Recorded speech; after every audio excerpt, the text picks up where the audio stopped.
hi friends good morning नुआखे सरला बासी सरला आमर गाँव खेल स्टार्ट हला तो सब थर बोले आमर गाँव खेल करासु तो आपण मन के देखा केनता खेल करासु चलन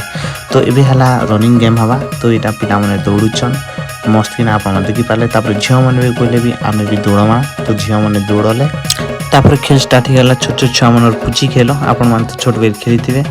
तापर आमे छोटिया छुआ मन कर खेल लालु इटा चोरी बहुत भल लागसी तापर छुआ मैंने कहले बिस्कुट खाइबो बोली कि ना बिस्कुट खेल के तो बहुत मजा लागसी